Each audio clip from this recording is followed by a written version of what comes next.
നമ്മളുടെ ഒരുമിച്ചുള്ള ധ്യാനത്തിനായി വിശുദ്ധ യോഹന്നാൻ്റെ സുവിശേഷം 20-ാം അധ്യായം 26-ാമത്തെ വാക്യം. The Gospel according to St. John chapter 20 verse 26. വാതിൽ അടച്ചിരിക്കെ യേശു എന്ന നടുവിൽ നിന്നുകൊണ്ട് നിങ്ങൾക്ക് സമാധാനം എന്ന് പറഞ്ഞു. When the door was kept locked, Jesus came and stood among them and said, Peace be with you.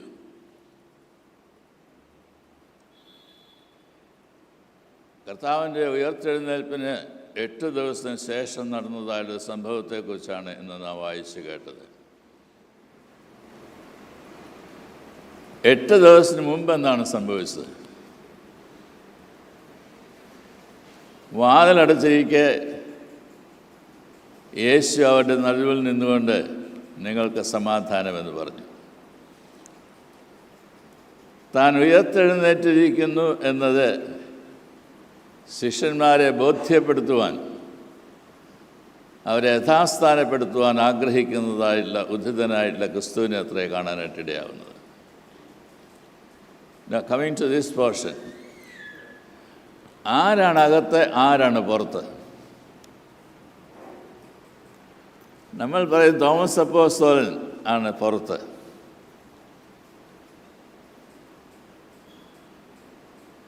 ഒരു മതിൽ കെട്ടുന്നതായിട്ടുള്ള അവസരത്തിൽ ആ മതിലിനുള്ളിൽ ഉള്ളവരെ വി വോൾ ഇൻ, ചില ആളുകളെയൊക്കെ പുറത്താക്കുകയാണ്, വി വോൾ ഔട്ട്.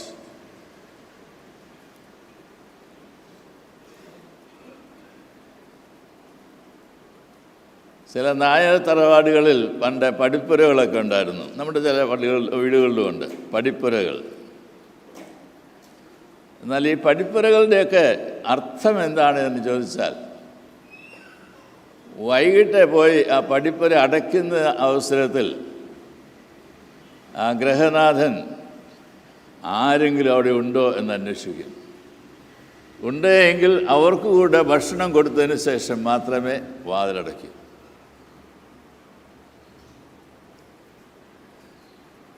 എൻ്റെ ഓർമ്മയിൽ തന്നെ പറയട്ടെ, വള്ളത്തോളിൻ്റെ വീട്ടിലാണെന്ന് തോന്നുന്നു, അദ്ദേഹം രാത്രി വീട് അടയ്ക്കാറില്ലായിരുന്നു.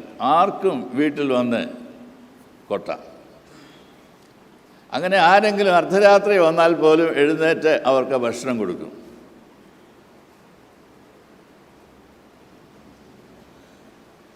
It's a social responsibility that we take care of other people.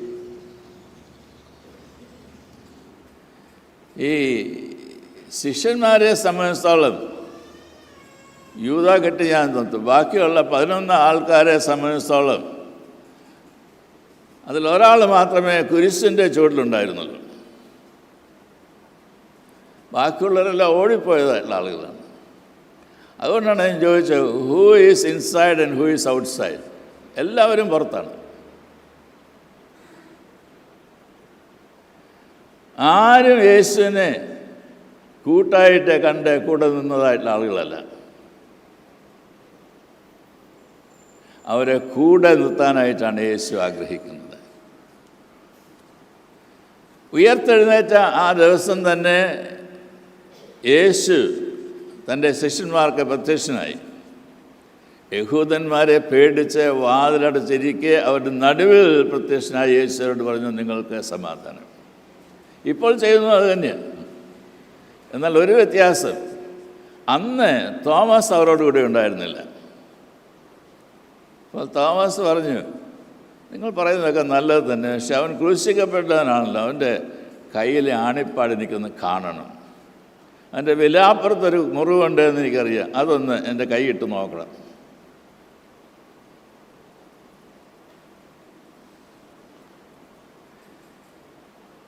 എൻ്റെ ഒരു വിചാരം ശരിയായിരിക്കണമെന്നില്ല. അപ്പോഴും ബ്ലീഡ് ചെയ്യുന്നതായുള്ള കയ്യും ബ്ലീഡ് ചെയ്യുന്നതായുള്ള വിലാപ്പുറവുമാണ്. രക്തമയമായിട്ടുള്ള മുറിവുകളാണ് യേശുക്രിസ്തുവിൽ അന്നും ഉണ്ടായിരുന്നത്. അപ്പോൾ യേശു പ്രത്യക്ഷനായിട്ട് കൈ ഉയർത്തി അവരോട് പറഞ്ഞു, തോമസിനോട് പറഞ്ഞു, തോമസേ, നീ നിൻ്റെ വിരലിങ്ങോട്ട് നീട്ടി ഈ ആണിപ്പാട്ടിലൊന്നിട്ടേ, നിൻ്റെ കൈ ഒന്ന് നീട്ടി എൻ്റെ വിലാപ്പുറത്തിട്ട് യാതൊരു പ്രശ്നവുമില്ല. നീ അതല്ലേ പറഞ്ഞത്. യേശു കേട്ടായിരുന്നത്.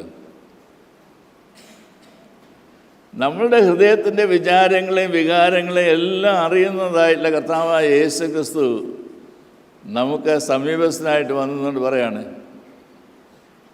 വെൽ, ഇതെല്ലാം നീ പറഞ്ഞതാണ്, ഇതെല്ലാം ആണ് നീ കം.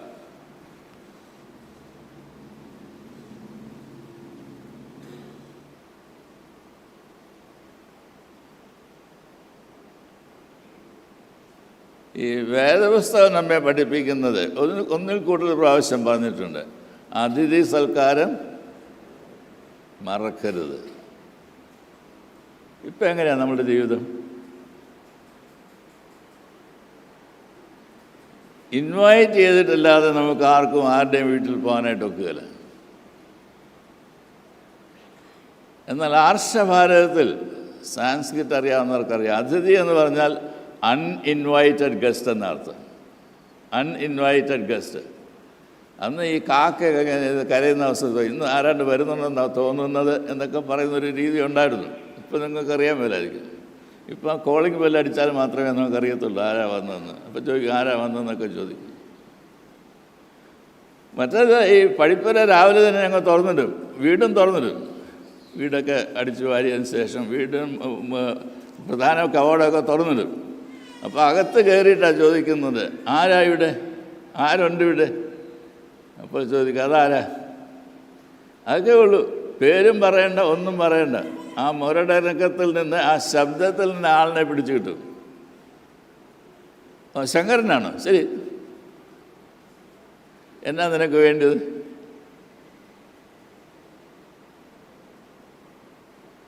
വിശക്കുന്നതിന് ആഹാരം കൊടുക്കുകയും ദാഹിക്കുന്നതിന് കുടിപ്പാൻ കൊടുക്കുകയും ചെയ്യുന്നതായുള്ള ഒരു രീതി എല്ലാ വീടുകളിലും ഉണ്ടായിരുന്നു. എല്ലാ വീടുകളിലും ഉണ്ടായിരുന്നു.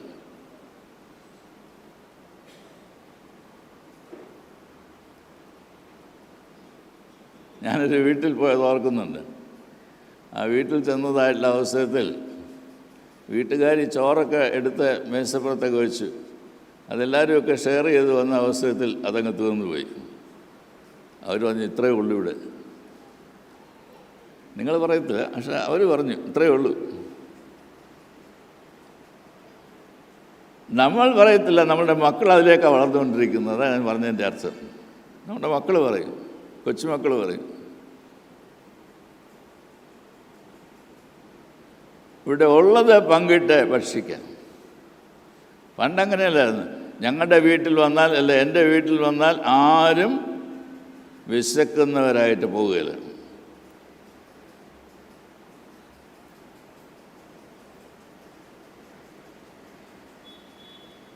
വീട്ടമ്മയ്ക്ക് ആഹാരമില്ലെങ്കിൽ പോലും വരുന്നവർക്ക് കൊടുത്തിട്ട് പിന്നെ വേണമെങ്കിൽ രണ്ടാമതിട്ട് ഭക്ഷണം ഉണ്ടാക്കി കഴിക്കുകയുള്ളൂ. അതാണ് അതിഥി സൽക്കാരം എന്ന് പറയുന്നത്. കുഞ്ഞുങ്ങളോടൊരു ചോദ്യം ചോദിക്കാം. 1 book, 1 pen, 1 teacher. ആരാ പറഞ്ഞേ? കുഞ്ഞുങ്ങൾ കേൾക്കുന്നുണ്ടോ? 1 book, 1 pen, 1 teacher. ആരാ പറഞ്ഞേ?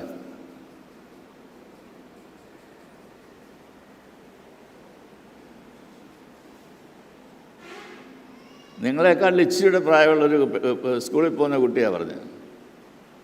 മലാല യൂസഫ് സായി. അവർ UN ലോക നേതാക്കളൊക്കെ ഉള്ള സ്ഥലത്ത് അവരെ വിളിച്ചതായിട്ടുള്ള അവസരം പറഞ്ഞതാണ് 1 book, 1 pen, 1 teacher that will transform the whole world. ഈ ലോകത്തെ കീഴ്മേൽ മറിക്കുവാണ്ടൊക്കെ ഇടയായിട്ട് തീരുന്ന സംഭവമായിട്ട് മാറുമെന്നാണ് പറയുന്നത്. നിങ്ങൾ ഈ യുദ്ധസാമഗ്രികളൊക്കെ കൊടുക്കണ്ട. കർത്താവ് പറയുന്നത് നിങ്ങൾക്ക് സമാധാനം. ഇന്ന് സമാധാനമില്ലാത്തൊരു സാഹചര്യമാണ് എല്ലാവർക്കും, പ്രത്യേകിച്ച് മലയാളികൾക്ക്. എൻ്റെ മകൻ, എൻ്റെ മകൾ, അങ്ങനെയൊക്കെ നമുക്ക് പറഞ്ഞു പോവാം.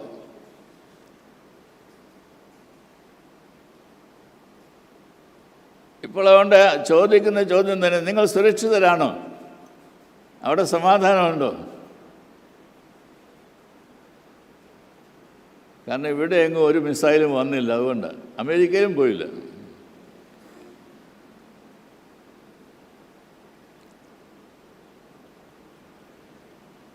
യേശു പറഞ്ഞത് നിങ്ങൾക്ക് സമാധാനം എന്നാണ്. എന്തുകൊണ്ടാണ് അങ്ങനെ പറയാനായിട്ട് ഇടയായി തീർന്നത്? ഞാൻ മുമ്പേ പറഞ്ഞതായുള്ള കാര്യമാണ്. അവർ യഹൂദന്മാരെ പേടിച്ച് പരാജയബോധത്തോടെ നിരാശയോടെ ഒക്കെ ഇരുന്നതായിട്ടുള്ള ആളുകളാണ്. Easter released them from being frozen around non-living issues of the past to a life-giving relationship because of the risen Jesus.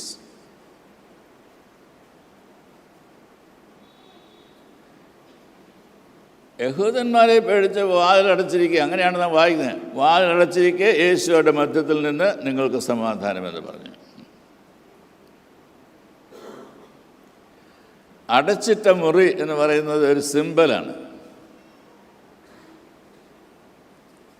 ആർക്ക് വേണ്ടിയിട്ടാണ് അടയ്ക്കുന്നത്? അകത്തുള്ളവർക്ക് വേണ്ടിയോ പുറത്തുള്ളവർക്ക് വേണ്ടിയോ? ആരെയാണ് നാം ഭയക്കുന്നത്? എവിടെയാണ് നമുക്ക് പരാജയം സംഭവിച്ചിരിക്കുന്നത്? എവിടെയാണ് നിരാശയുള്ളത്? എവിടെയാണ് ആകുല ചിന്തയുള്ളത്? മത്തായിയുടെ സുവിശേഷം 6-ാം അധ്യായം വായിക്കണം. വിചാരപ്പെടേണ്ടത് മുമ്പേ അവൻ്റെ രാജ്യവും നീതി അന്വേഷിപ്പീൻ, അതോടുകൂടി ഇതൊക്കെയും നിങ്ങൾക്ക് കിട്ടും. ഇതാ കർത്താവ് വന്നിട്ടുള്ളത്. ആകുലപ്പെടരുത്. പക്ഷെ നമുക്കൊരു പ്രശ്നമല്ലേ, നമുക്കൊരു പ്രയാസം ഇതൊന്ന് പ്രാവർത്തികമാക്കി തീർക്കുവാനായിട്ട്.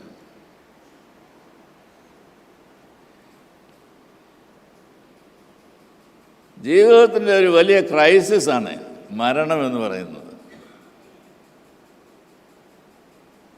വലിയ വേദനാജനകമാണ്.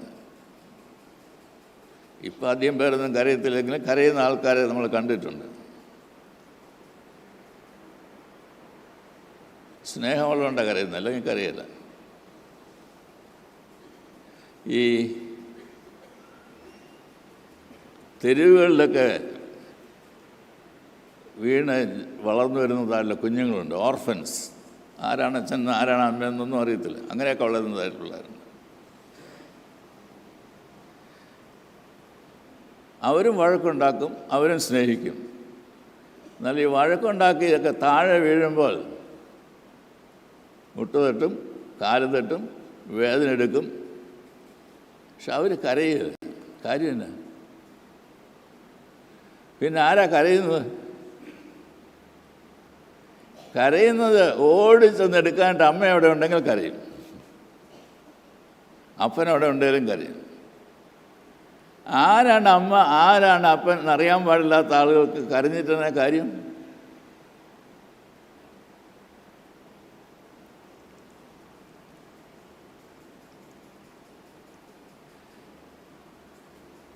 അതുകൊണ്ട് ഈ നമ്മളുടെ മനസ്സ്, നമ്മുടെ ഹൃദയം, നമ്മളുടെ ജീവിതമൊക്കെ അടച്ചിരിക്കുന്നതായിട്ടുള്ള അവസരത്തിൽ നമ്മളുടെ വിശ്വാസക്കുറവിനെയാണ് കാണിക്കുന്നത്. ഈ ലാസറിൻ്റെ വീട്ടിൽ ചെന്നതായിട്ടുള്ള അവസരം, അവൻ്റെ മരണത്തെക്കുറിച്ച് പറഞ്ഞു. ലാസറിൻ്റെ വീട്ടിൽ യേശു ചെന്നതായിട്ടുള്ള അവസരത്തിൽ മാർത്ത ഓടിച്ചെല്ലുന്നുണ്ട്. എപ്പോഴും മാർത്തയാണ് മുമ്പിൽ ഓടിച്ചെല്ലും. ഓടിച്ചെന്നിട്ട് യേശുവിനോട് പറയണം, നീ ഇവിടെ ഉണ്ടായിരുന്നുവെങ്കിൽ എൻ്റെ സഹോദരൻ മരിക്കുകയില്ലായിരുന്നു. നീ ഇവിടെ ഉണ്ടായിരുന്നുവെങ്കിൽ.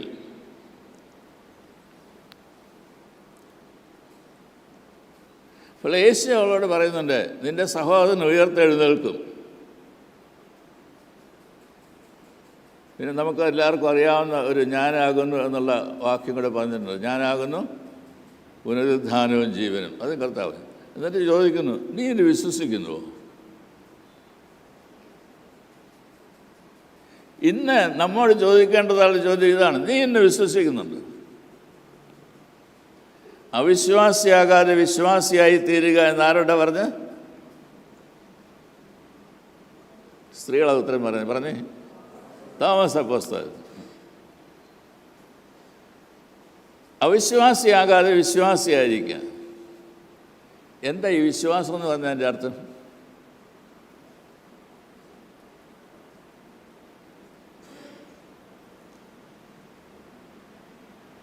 ആശിക്കുന്നതിൽ ഉറപ്പും.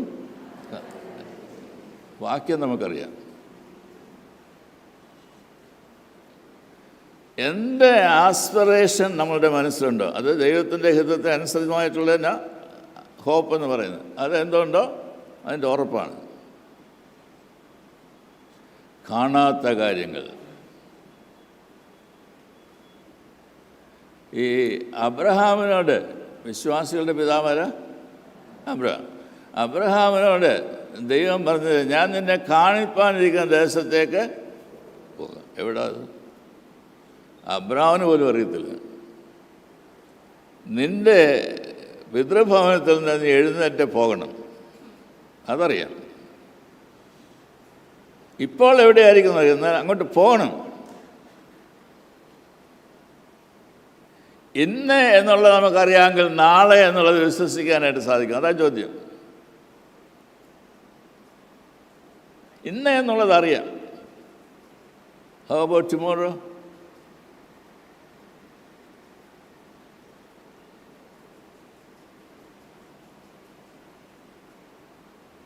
ഈ മക്കൾ പരീക്ഷ എഴുതാനായിട്ട് പോകുമ്പം പ്രാർത്ഥനയാണ്. പഠിച്ചാലും പഠിച്ചില്ലേലും എന്താ പ്രാർത്ഥന? ജയിക്കണം. നടക്കുമോ?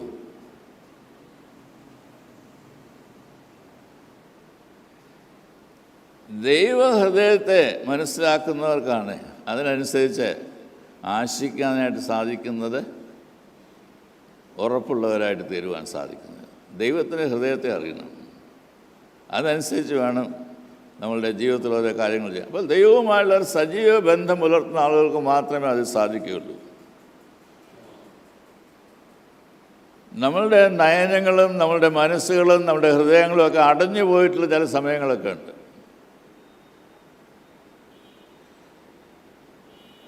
കർത്താവ് നമ്മളുടെ ജീവിതത്തിനുള്ളിലേക്ക് പ്രവേശിക്കും.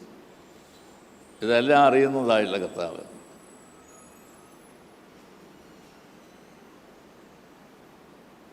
ഒരു മനോഹരമായിട്ടുള്ള പുസ്തകം ഞാനിപ്പോൾ വായിച്ചുകൊണ്ടിരിക്കുകയാണ്. PMA ഗഫൂർ എഴുതിയതായിട്ടുള്ള പുസ്തകമാണ്. അവർ തൊട്ടു നീ തലോടി. ഇങ്ങനെയാണ് തലക്കെട്ട് തന്നെ, അവർ തൊട്ടു നീ തലോടി. അതിനകത്ത് ഒരു ചിത്രീകരണമുണ്ട്. ആ ചിത്രീകരണത്തിൽ ഒരു ബസ് യാത്രയെക്കുറിച്ചാണ് പറയുന്നത്. അടുത്ത സമയത്ത് വിവാഹിതരായി തീർന്നതായുള്ള ആളുകൾ, ആദ്യത്തെ കുറേ നാളുകളൊക്കെ ഡിസ്കവറി ചെയ്യുക. അതുകൊണ്ട് അങ്ങോട്ടും ഇങ്ങോട്ടും വലിയ എക്സൈറ്റ്മെൻറ്റാണ്. കുറച്ച് കഴിയുന്നതായുള്ള അവസരത്തിൽ ബോറടിക്കാന്ന് പറഞ്ഞു. നിങ്ങൾ എന്നെ ക്രൂശിക്കണ്ട, പിന്നെ വേണം വികാരിച്ചോണ്ടൊക്കെ ചോദിച്ചാൽ മതി, വികാരിച്ചെല്ലാം പറഞ്ഞു. അപ്പോൾ ഇങ്ങനെ ഈ ബസ്സിൽ കയറിയതായിട്ടുള്ള അവസരത്തിൽ ചെറിയ കാര്യം മതിയല്ലോ, ഈ ഭാര്യയും ഭർത്താവും തമ്മിൽ വഴക്കായി.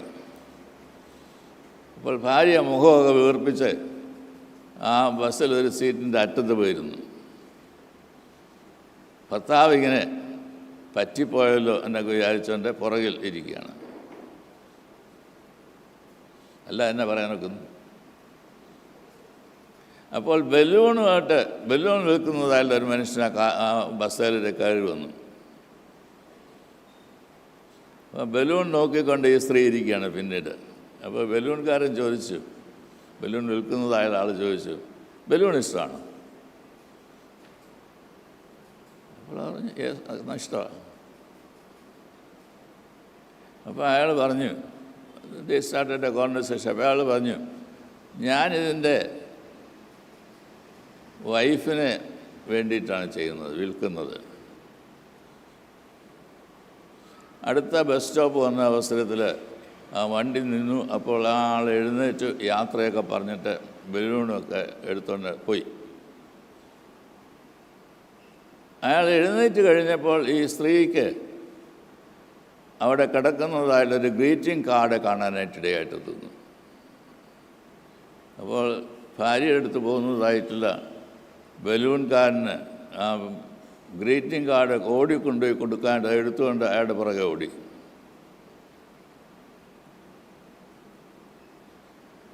അയാൾക്ക് സ്പീഡായിരുന്നു. അതുകൊണ്ട് അയാളെ കണ്ടെത്തിയത് ഒരു വിജനമായിട്ടുള്ള സ്ഥലത്താണ്. പിന്നീട് എഴുതിയിട്ടുണ്ട് അതൊരു സെമിത്തേരിയായിരുന്നു എന്നത്. എന്നാൽ സംസാരമുണ്ട് അവിടെ, അയാൾ സംസാരിക്കുന്നുണ്ട്. ആരോടാണ് സംസാരിക്കുന്നത്? മരിച്ചു പോയതായുള്ള ഭാര്യയോടാണ് സംസാരിക്കുന്നത്. സെമിത്തേരിയാണ്. അവൾ ഓടി തിരികെ ബസ്സിൽ വന്നതിന് ശേഷം ഭർത്താവിൻ്റെ അടുത്ത് പോയിരുന്ന് തല അദ്ദേഹത്തിൻ്റെ തോളിലോട്ട് ചായച്ചു. അവനിങ്ങനെ കൈകൊണ്ട് തലോടുകയും ചെയ്തു. ഇതാ കഥ.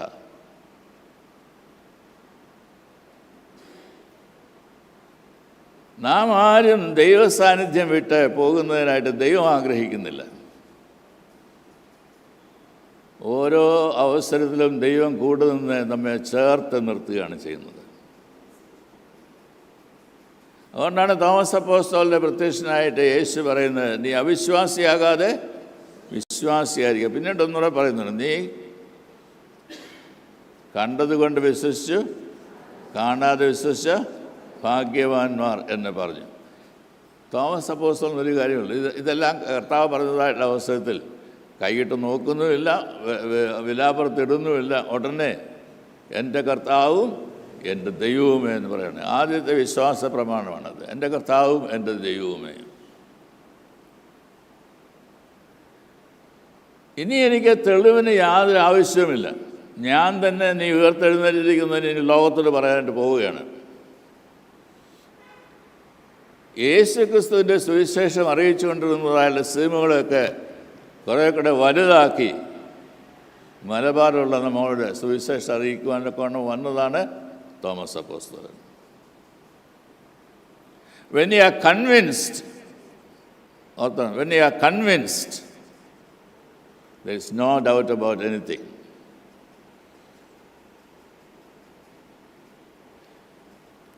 ഈ വിശ്വസ്തരായിരിക്കണമെന്ന് നമ്മുടെ ജീവിതത്തിൽ പറയുന്നതായിട്ടുള്ള മേഖലകൾ വളരെയധികമുണ്ട്. എപ്പോഴാണ് വിശ്വസ്തരായിരിക്കാൻ കഴിയുന്നത്? when you are convinced. ഇതാണ് എൻ്റെ ഭർത്താവ്, ഇതാണ് എൻ്റെ കുഞ്ഞ്. when you are convinced, സംശയത്തിന് ആവശ്യമില്ല. എനിക്ക് ഉറപ്പാണ് എന്നെ കൈവെടിയത്തില്ല, എൻ്റെ ജീവിത അവസാനം വരെയും എന്നോടുകൂടി ഉണ്ടായിരിക്കും.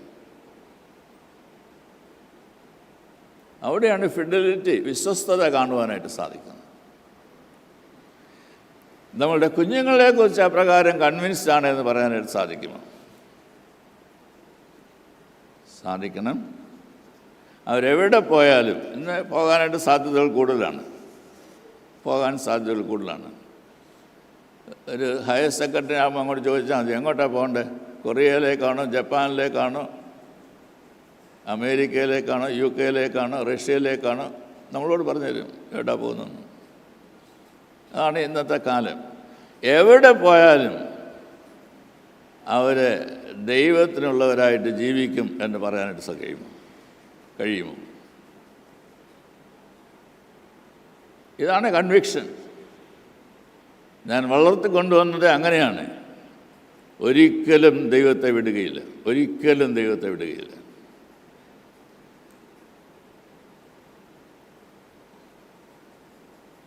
ഇന്ന് ഞാൻ കുഞ്ഞുങ്ങളെയൊക്കെ വിളിച്ചതായിട്ടുള്ള അവസരത്തിൽ ഞാൻ കാണുകയുണ്ടായി. നിങ്ങളത് പ്രതീക്ഷിച്ചിരുന്നില്ല, അതുകൊണ്ടാണ് കുഴപ്പം. അതുകൊണ്ട് എവിടെയൊക്കെ ആയിരുന്നു കുഞ്ഞുങ്ങൾ, അതെനിക്ക് മനസ്സിലാക്കാൻ സാധിച്ചു. എവിടെയൊക്കെയാണ് നമ്മുടെ ആളുകൾ ഇരിക്കുന്നത് എന്ന് മനസ്സിലാക്കാൻ സാധിച്ചു. അവിടെ നിന്നൊക്കെ കുഞ്ഞുങ്ങൾ ഓടി കൊണ്ടുവരുന്നുണ്ടായിരുന്നു.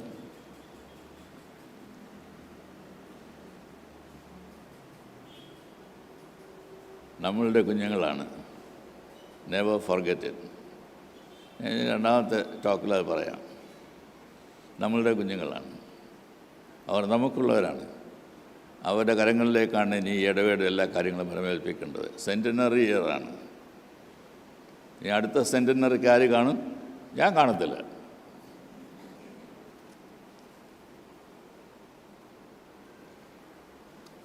അവർ കാണും. അതുകൊണ്ട് എന്തു ചെയ്യണം? അവരെ ദൈവമുള്ളവരായി, സഭയെ വേണ്ടിയവരായി വളർത്തിക്കൊണ്ടുവരുവാനായിട്ട് പ്രതിജ്ഞാബദ്ധരായിട്ട് തീരണം. അതാണ് സെൻറ്റിനറിയുടെ ആവശ്യം.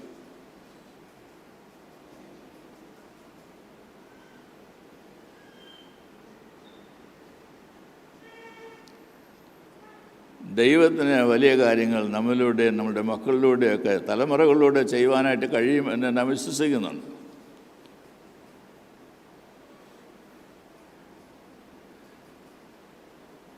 ഒരു കോളേജ് പ്രൊഫസർ അദ്ദേഹത്തിൻ്റെ കീഴിൽ പഠിച്ചുകൊണ്ടിരുന്നതായുള്ള കുഞ്ഞുങ്ങളോട് പറഞ്ഞു, നിങ്ങൾ ആ സ്ലമ്മിലേക്ക് പോകണം, തൊട്ടടുത്തുള്ളതായൊരു ചേരിയിലേക്ക് പോകണം. അവിടെ തന്നെ അവിടെയുള്ള കുട്ടികളെയൊക്കെ കണ്ട് സർവേ എടുക്കണം.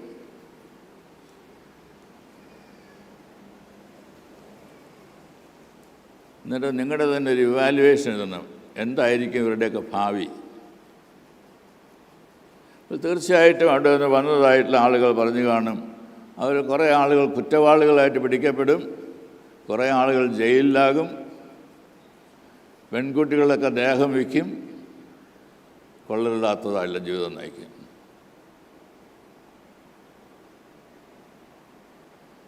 ഈ പ്രൊഫസറെ ഒരു 20 വർഷം കഴിഞ്ഞതായിട്ടുള്ള അവസ്ഥ അന്ന് തൻ്റെ കൂടെ ഉണ്ടായിരുന്ന കുട്ടികളെയൊക്കെ വിളിച്ച് അവരോട് പറഞ്ഞു, ഞാൻ ഈ ഇന്ന സ്ലമ്മിൽ ഒരു സർവേ നടത്തിയിട്ടുണ്ട്, നിങ്ങളിപ്പോൾ പോയി അന്നുണ്ടായിരുന്നവരെന്തായി തീർന്നു എന്നത് കണ്ടുപിടിക്കണം. അവർ പോയി സർവേയൊക്കെ എടുത്തു. അതിൻ്റെ റിസൾട്ട് അവരെ അത്ഭുതപ്പെടുത്തുന്നതായിരുന്നു. They were all doing well. They were all doing well.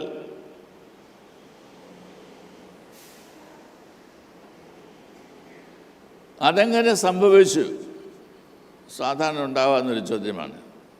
അവർ ചോദിച്ച് അവസാനം കണ്ടുപിടിച്ച് അവിടെ ഒരു ടീച്ചറുണ്ടായിരുന്നു. ആ ടീച്ചറെ അവിടെ ഉണ്ടായിരുന്ന കുഞ്ഞുങ്ങളെല്ലാം സ്നേഹിച്ചു. സ്നേഹിച്ചതിൻ്റെ ഫലമായിട്ട് ടീച്ചർ പറഞ്ഞതായുള്ള കാര്യങ്ങളൊക്കെ അവർ ചെയ്തു. അവരങ്ങനെ വളർന്നു വന്നു.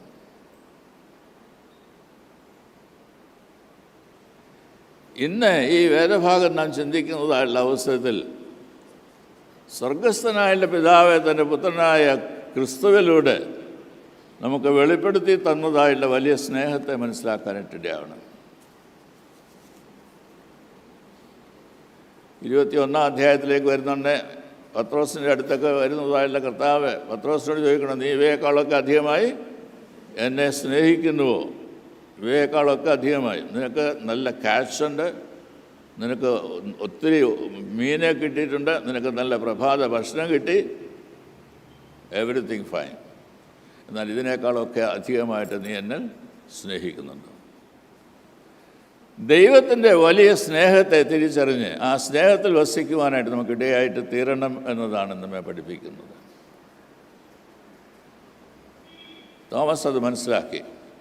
തന്നെ തേടി വന്നതായുള്ള കർത്താവ്, ആ കർത്താവ് സംശയമെല്ലാം മാറ്റാനായിട്ട് പറഞ്ഞപ്പോൾ എനിക്കിനി സംശയമില്ല, ഐ ആം കൺവിൻസ്ഡ്, ഞാൻ നിന്നിൽ വിശ്വസിക്കുന്നു, ഞാൻ നിൻ്റെ അപ്പോസ്തലനായി പോയിക്കൊള്ളാം. എല്ലാവരേക്കാൾ അധികമായി വളരെ അധികം ദൂരത്തേക്ക് യാത്ര ചെയ്തതായിട്ടുള്ളൊരു അപ്പോസ്തലനായിട്ട് മാറി. അതുകൊണ്ട് ഇന്ന് നമുക്ക് സെൻറ്റനറി കൊണ്ടാടുവാനായിട്ട് ഇവിടെ വന്നിരിക്കുവാനായിട്ട് സാധിക്കും. All because of that.